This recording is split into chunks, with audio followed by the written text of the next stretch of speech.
आज दो बहुत बड़ी खबरें हैं और दोनों चीन को लेकर हैं।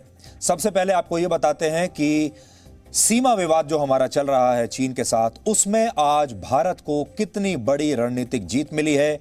और यह खबर सुनकर आज आपको बहुत खुशी होगी, क्योंकि आजाद भारत के इतिहास में ऐसी खबर शायद आपने पहली बार सुनी होगी। ऐसी खबर आप पहली बार आज देखेंगे और हर भारतीय को इस पर गर्व महसूस होगा। आपको अपने देश पर और अपनी सेना पर आज गर्व होगा और पहले से कहीं ज्यादा विश्वास भी होगा। 29 और 30 अगस्त की रात लद्दाख की पेंगोंग लेक के किनारे क्या हुआ था, आज हम आपको बताएंगे। इस बारे में जी न्यूज के हाथ कुछ बेहद अहम जानकारियां लगी हैं। यह शायद पहली बार है जब चीन युद्ध लड़ने से पहले ही कई मोर्चों पर हारने लगा है। हमारे देश में चीन को लेकर एक अजीब सा भय अब तक आप देखते आए हैं, एक अजीब सा डर आप देखते आए हैं। आपको बचपन से यह बताया गया है कि चीन बहुत बड़ा देश है, बहुत शक्तिशाली देश है, उसकी सेना बहुत शक्तिशाली है और हम चीन के सामने मजबूर हैं। लेकिन आज आपके दिमाग में जो ये पूरी छवि है ये बदल जाएगी। लद्दाख में पेंगोंग लेक का दक्षिणी हिस्सा अब पूरी तरह से भारत के कब्जे में आ गया है। यहां पर कई अहम पहाड़ी चोटियों पर अब भारतीय सेना का कब्जा हो चुका है। यह पहली बार है जब भारतीय सेना इन इलाकों में पहुंची है। ये वो इलाके हैं जो 1962 की लड़ाई के बाद से, आपको याद होगा 1962 की चीन के साथ हमारी लड़ाई जिसमें भारत हार गया था और जिसकी शर्म को लेकर हमारी एक के बाद एक पीढ़ियां लगातार जिंदा रहती चली गईं। अपनी आत्मा पर इसी बोझ को लेकर वो जिंदा रहीं कि 1962 का युद्ध हम चीन से हार गए थे और चीन हमेशा उसी युद्ध को लेकर हमारा मजाक उड़ाता गया। उसी 1962 की लड़ाई के बाद से भारत से ये इलाके छिन चुके थे और भारत के हिस्से में कभी नहीं आए थे और ना ही कभी हमने इतनी हिम्मत की थी कि उन इलाकों को हम चीन से दोबारा छीन लें। लेकिन अब पहली बार उन इलाकों में हमारे सैनिकों ने अपना कब्जा जमा लिया है, हमारे सैनिक वहां पहुंच गए हैं। यह बहुत बड़ी बात है। बिना एक भी गोली चलाए भारत ने चीन से उसका सारा गुरूर एक झटके में छीन लिया, या कह लीजिए कि तोड़ दिया। पेंगोंग झील का दक्षिणी हिस्सा भारत के नियंत्रण में आ जाने के बाद से भारत अब इस इलाके में बहुत मजबूत हो गया है। यह हम आपको आज बताएंगे कैसे मजबूत हुआ है। भारत में अक्सर किसी मिलिट्री ऑपरेशन की पूरी कहानी सामने आने में काफी समय लग जाता है, क्योंकि इस तरह की जो चीजें होती हैं उन्हें गुप्त रखा जाता है। इस तरह की सही जानकारियां कभी बाहर नहीं आती। सुरक्षा की वजह से ऐसी खबरों के बारे में बहुत जल्द बता देना उचित भी नहीं होता। इसलिए आज 3 दिन के बाद ही हम आपको भारतीय सेना के उस पराक्रम के बारे में बताने वाले हैं जिसके बाद इस समय लद्दाख में पेंगोंग झील के दक्षिणी किनारे की कई बड़ी पहाड़ियों पर भारतीय सेना का नियंत्रण हो गया है। यह एक ऐसा ऑपरेशन था जिसने चीन की सेना को भी बिल्कुल हैरान कर दिया। अब हम आपको बताते हैं क्या हुआ। भारत की सैनिक कार्रवाई की शुरुआत 29 और 30 अगस्त की रात को हुई, जब पेंगोंग लेक के दक्षिणी हिस्से में मौजूद एक चोटी जिसका नाम है ब्लैक टॉप, इस ब्लैक टॉप पर चीन के ऑब्जर्वेशन पोस्ट की तरफ बढ़ते हुए 25 से 30 सैनिक देखे गए। चीन की सेना की आर्मर्ड रेजिमेंट और बख्तरबंद गाड़ियां, उनकी एक गाड़ियों की बटालियन भी वहां पर देखी गई जो इस तरफ बढ़ रही थी। इसके फौरन बाद भारतीय सैनिक एक्शन में आ गए और ब्लैक टॉप के ऊपर पहुंचकर इस पोस्ट पर उन्होंने कब्जा कर लिया।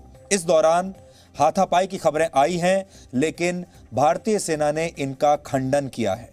इसके बाद 30 और 31 अगस्त की रात को भी चीन की सेना ने दोबारा आगे बढ़ने की कोशिश की, लेकिन इसके जवाब में भारतीय सेना ने पास के कई और पहाड़ियों पर भी कब्जा कर लिया। यानी ना सिर्फ इस पहाड़ी पर, आसपास की कई पहाड़ियों पर भी, कई, इन्हें अंग्रेजी में हाइट्स कहते हैं, मिलिट्री की भाषा में, कई हाइट्स पर कब्जा कर लिया।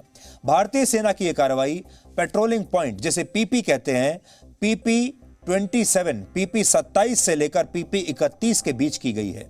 ये सारे पेट्रोलिंग पॉइंट अब भारतीय सेना के कब्जे में आ गए हैं और ये सारे वो पेट्रोलिंग पॉइंट्स हैं जिन्हें 1962 में चीन ने हमसे छीन लिया था। लेकिन अब 1962 के बाद 2020 में भारतीय सेना ने इसे चीन की PLA यानी उनकी जो सेना है उससे छीन लिया है, कितनी बड़ी बात है। इसके बाद भारतीय सैनिकों ने रेकिन लॉ और रेजोंग लॉ के इलाकों पर भी कब्जा कर लिया, जहां वर्ष 1962 के बाद से भारतीय सेना ने कभी भी अपने सैनिक नहीं भेजे थे। इन दोनों ही जगहों पर वर्ष 1962 में जब लड़ाई हुई थी हमारी चीन से, इन दोनों जगहों पर भीषण लड़ाई हुई थी। पेंगोंग झील के करीब स्पांगुर गैप के पास मगर हिल और गुरुंग हिल पर भी अब भारतीय सैनिकों ने कब्जा कर लिया है और वहां पर अपनी तैनाती कर दी है। यानी इस समय पेंगोंग के दक्षिणी किनारे से लेकर रेजोंग लॉ तक हर पहाड़ी पर भारतीय सैनिकों का कब्जा है। इसकी वजह से अब इस इलाके में हालात बहुत तनावपूर्ण हो गए हैं और चीन की तरफ से किसी नए मोर्चे को खोलने की भी पूरी आशंका है, क्योंकि चीन की सेना अब चुप नहीं बैठेगी। चीन की सेना अब बहुत चिंता में भी है, बहुत शायद उन्हें नाराजगी भी होगी और अपने देश की सरकार को वो क्या जवाब देगी, ये सबसे बड़ी बात होगी। चीन की सरकार अपने लोगों को क्या जवाब देगी, ये भी उनके सामने बहुत बड़ी चुनौती होगी। इसलिए चीन रिटेलिएट तो जरूर करेगा। भारतीय सेना ने चीन का मुकाबला करने के लिए ऐसे सभी स्थानों पर पूरी तैयारी कर ली है और ऐसे स्थानों पर अब टैंकों की तैनाती भी कर दी गई है। अब आपको चीन की सबसे बड़ी परेशानी की वजह समझनी चाहिए और अब आपने देख लिया होगा पिछले 2 दिन से चीन वाकई में बहुत परेशान है। चीन एक के बाद एक लगातार बयान दे रहा है।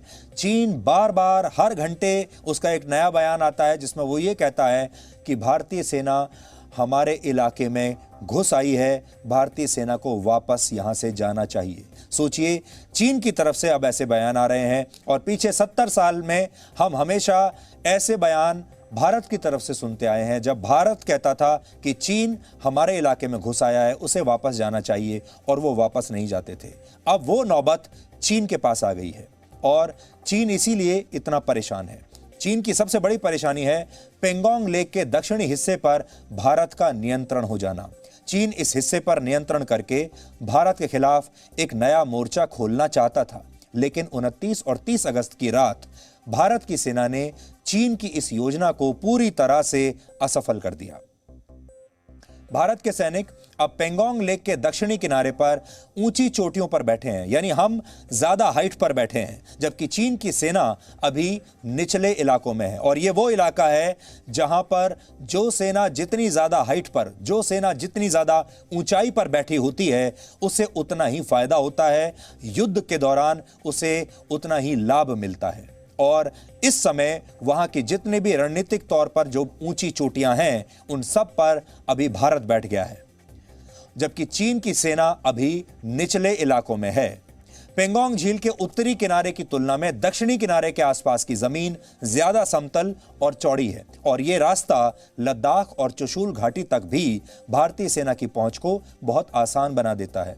यह रास्ता जिन पहाड़ों के बीच से होकर गुजरता है, उनकी ऊंचाई 16,000 फीट तक है और अब भारत के सैनिक इन पहाड़ों की ऊंचाई पर मौजूद हैं, वहां पर उन्होंने कब्जा कर लिया है। भारत की सेना ने यहां ब्लैक टॉप पर अपना नियंत्रण स्थापित किया है और इस ब्लैक टॉप से चुशूल और दुर्बुक शोक और दौलत बेग ओल्डी को जोड़ने वाली सड़क पर सीधी नजर रखी जा सकती है। यानी चीन 1 इंच की भी अगर मूवमेंट वहां करेगा तो भारतीय सेना को पता चल जाएगा।